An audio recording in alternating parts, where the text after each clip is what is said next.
Sean P. Diddy Combs soared from Harlem to global superstardom, building a music and business empire that defined an era. He was the ultimate showman, the hitmaker, the mogul.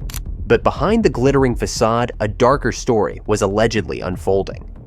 Now, the kingpin of hip-hop faces a torrent of shocking accusations, from abuse and trafficking to racketeering, culminating in a federal trial that could seal his fate.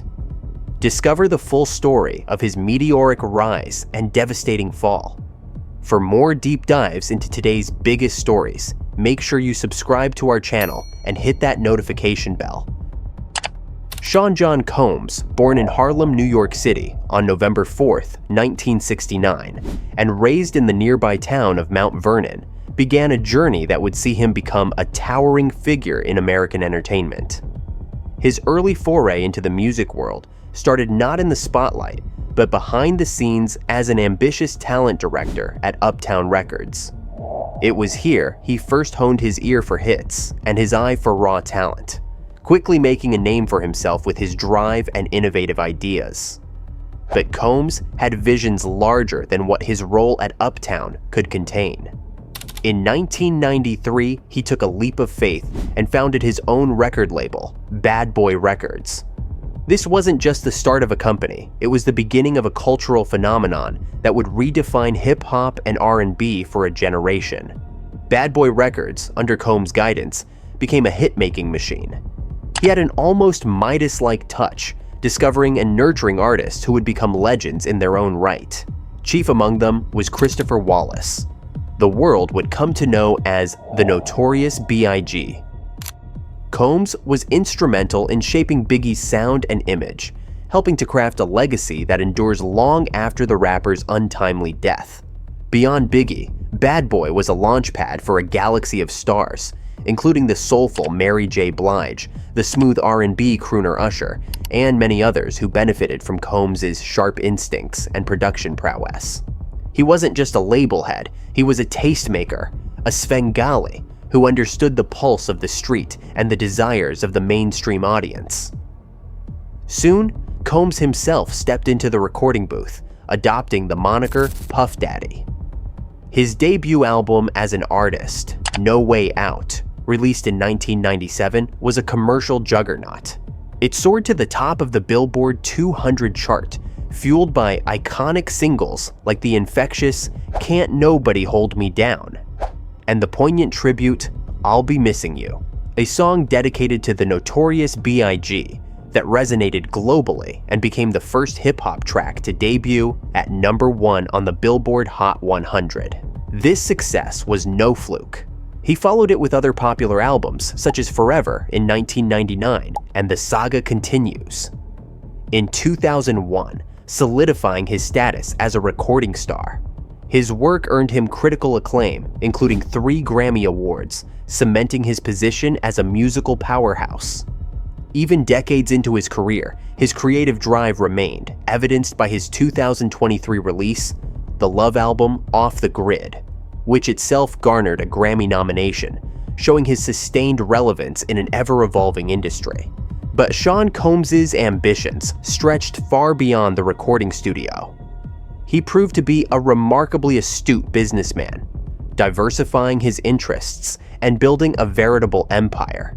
He ventured into fashion with his Sean John clothing line, which became a hugely successful and award-winning brand, defining urban style for many in the early 2000s.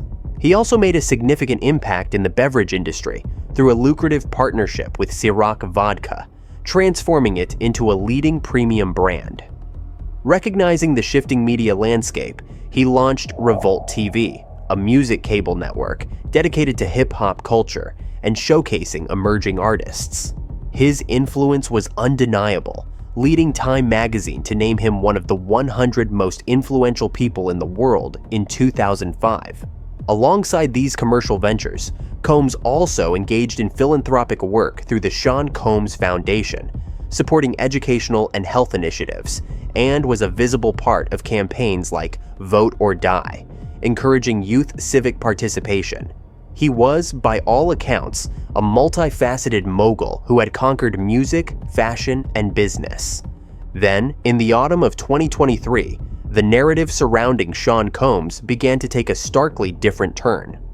On November 16th, Cassandra Ventura, the R&B singer, known professionally as Cassie and Combs' former long-term girlfriend, filed a lawsuit that sent shockwaves through the entertainment industry.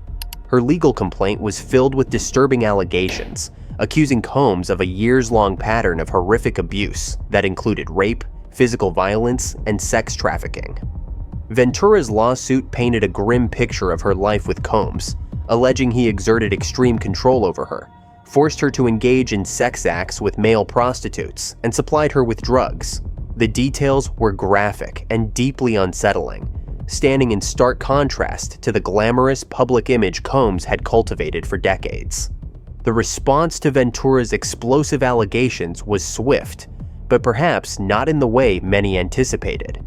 Just one day after the lawsuit was filed, on November 17, 2023, it was announced that Combs and Ventura had reached a confidential settlement.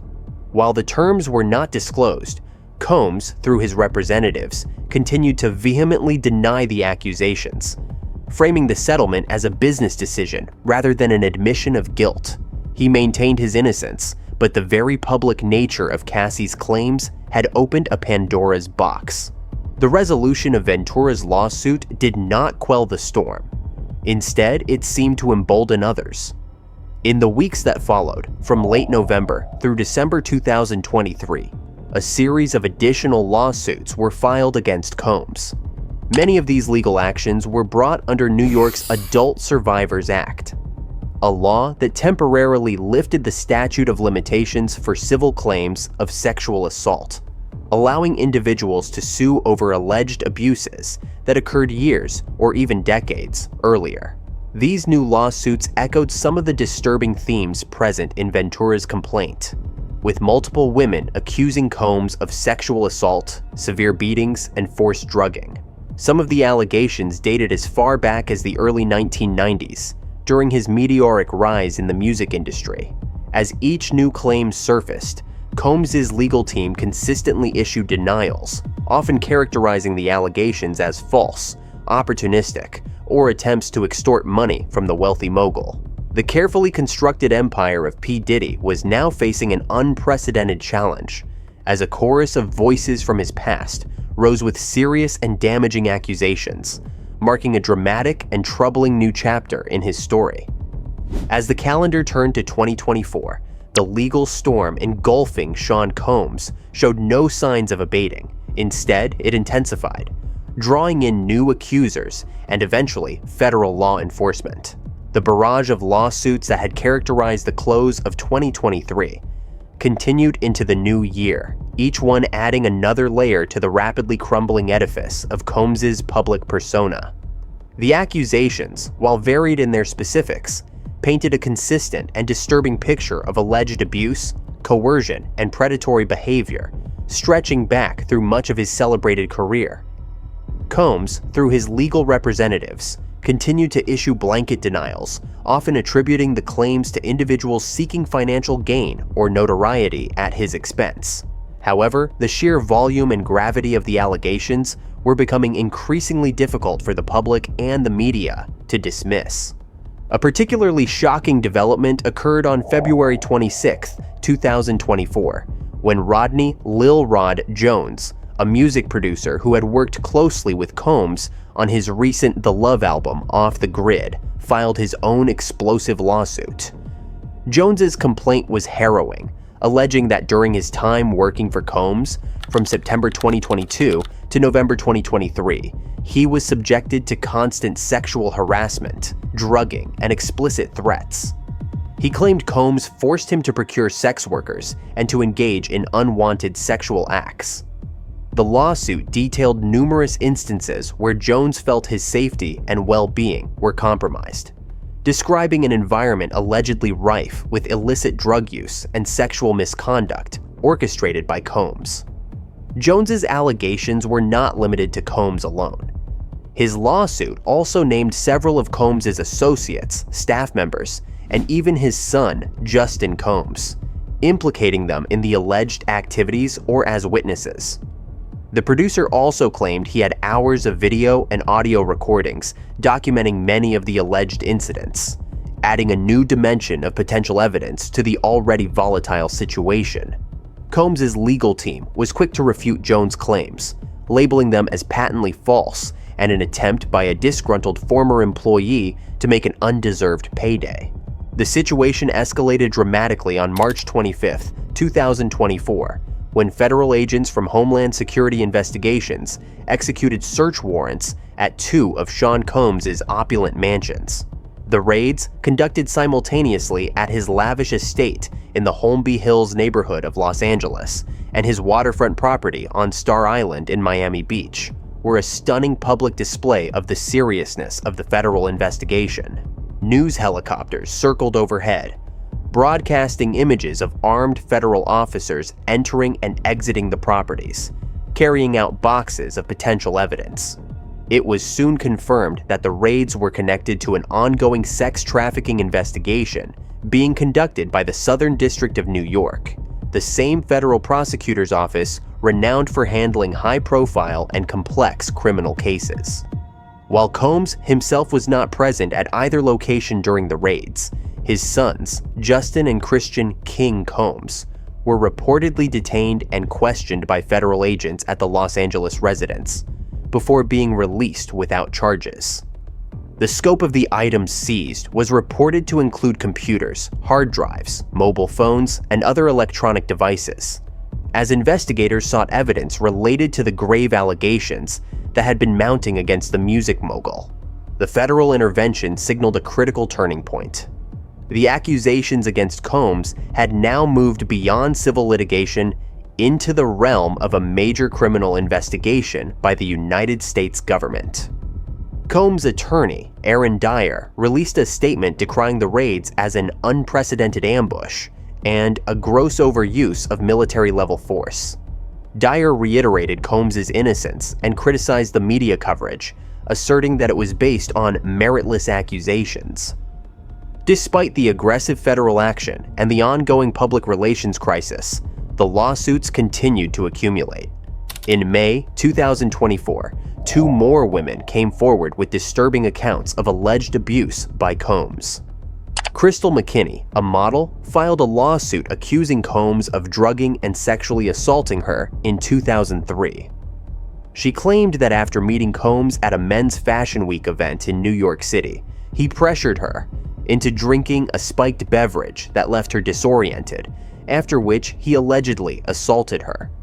McKinney stated that the incident had a devastating long-term impact on her life and career. Shortly thereafter, another woman, April Lampros, filed her own lawsuit. Lampros alleged multiple instances of battery, sexual assault, and negligent infliction of emotional distress by Combs, with these alleged incidents spanning from 1994 into the early 2000s. Her complaint included an accusation that Combs forced her to perform oral sex in a car, an act she claimed was witnessed by a parking attendant. Each new lawsuit brought fresh details and reinforced the pattern of alleged misconduct that was now central to the public narrative surrounding Sean Combs. His legal team continued to challenge these claims, but the sheer weight of the accusations, coupled with the highly visible federal investigation that now included raids on his homes, painted a picture of a man and an empire under siege, a stark contrast to the untouchable image he had projected for so many years. The focus was shifting from whether his career could survive to whether his freedom would. The federal investigation that had cast a long shadow over Sean Combs for months culminated in a dramatic and decisive action in September 2024. Following a sealed grand jury indictment, Sean Combs was arrested in New York. The man who had once seemed untouchable, a titan of industry and a cultural icon, now found himself facing the full weight of the United States justice system. He was charged with a slate of serious federal offenses, including sex trafficking and racketeering conspiracy. These charges suggested that prosecutors believed Combs was the leader of a criminal enterprise involved in systematic illegal activities over a prolonged period. After his arrest, Combs was detained in federal custody in Brooklyn, a stark turn of events that underscored the gravity of his situation. The hip-hop mogul who had built an empire on an image of power and control was now confined, his future hanging precariously in the balance. Even as Combs awaited trial, the legal pressures continued to mount during the latter part of 2024 and into early 2025. Reports surfaced in October 2024, suggesting that the existing lawsuits were just the tip of the iceberg, with a legal team purportedly preparing to file as many as 122 additional civil claims against Combs and his associates. While not all of these materialized immediately, the sheer number indicated the breadth of individuals feeling emboldened to come forward. In December 2024, another shocking lawsuit was filed, this one implicating not only Combs, but also fellow music superstar Jay-Z, accusing them of raping a 13-year-old girl back in the year 2000. This particular lawsuit, however, was reportedly dropped by the plaintiff in February 2025, adding another complex layer to the swirling vortex of accusations and legal maneuvers surrounding Combs. Throughout this period, his legal team continued to work, preparing for the impending criminal trial that promised to be one of the most high-profile celebrity court cases in recent memory. The stage was finally set in May 2025 as Sean Combs' federal trial commenced in a Manhattan courtroom. The proceedings began on May 5th with the meticulous process of jury selection. Potential jurors were questioned extensively about their prior knowledge of the case, their familiarity with Combs and his music, and any preconceived notions they might hold, given the intense media scrutiny that had surrounded the allegations for over a year. Combs, present in court, entered a plea of not guilty to all charges. The stakes could not have been higher. If convicted on all counts, the once celebrated entrepreneur faced the possibility of spending the rest of his life in prison. Opening arguments began on May 12, 2025, offering the public the first detailed glimpse into how both the prosecution and the defense intended to frame their cases.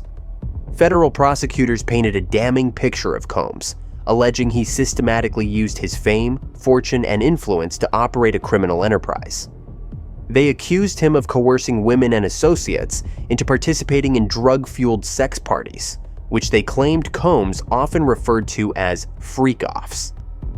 The prosecution asserted that violence, threats, and manipulation were standard tools used by Combs to control his victims and ensure their compliance. In response, Combs' defense attorneys argued that the government's case was built on the unreliable testimony of accusers with ulterior motives, seeking fame or financial gain. They contended that any sexual encounters were consensual and that Combs was being unfairly targeted due to his celebrity status. The trial's emotional core was laid bare on May 13, 2025, when Cassandra "Cassie" Ventura, Combs' ex-girlfriend, whose 2023 lawsuit had arguably opened the floodgates for the current wave of accusations, took the stand as a key witness for the prosecution. Her testimony was gripping and often emotional, as she recounted years of alleged physical and psychological abuse at the hands of Combs. She described a life lived under his constant control, detailing instances of violence and intimidation. Ventura's appearance was seen as crucial for the prosecution's case, aiming to provide a first-hand account of the pattern of behavior they attributed to Combs. Adding to the expected drama was the anticipated introduction of a widely publicized 2016 hotel surveillance video, which reportedly shows Combs physically assaulting Ventura in a hotel hallway. This video, first aired by CNN, was expected to be a significant piece of evidence for the prosecution, offering a visual corroboration of the type of abuse alleged. As of mid-May 2025, the trial is actively ongoing, with more witnesses expected to testify and further evidence to be presented by both sides. It is anticipated to be a lengthy and complex legal battle. The repercussions of the scandal have already been significant, extending beyond the courtroom. Combs has been asked to return the key to New York City, an honor once bestowed upon him, and Miami Beach rescinded its earlier proclamation of a Sean Diddy Combs Day. These symbolic acts reflect the profound damage to his public standing. The man who once curated the soundtrack for a generation and built a multifaceted business empire now finds his legacy and his liberty on the line in a Manhattan federal court. The world watches as the final chapters of this saga unfold. The final chapter of Sean Combs's public life is still being written in a Manhattan federal courtroom. With his trial underway as of mid-May 2025, the once unshakable mogul faces a future deeply uncertain, his empire and reputation hanging by a thread amidst grave accusations. Whether this culminates in exoneration or conviction, the saga has irrevocably altered perceptions. What do you predict will be the outcome? Share your thoughts with our community below, and for continuous updates and analysis on developing stories like this, be sure to subscribe and click the bell.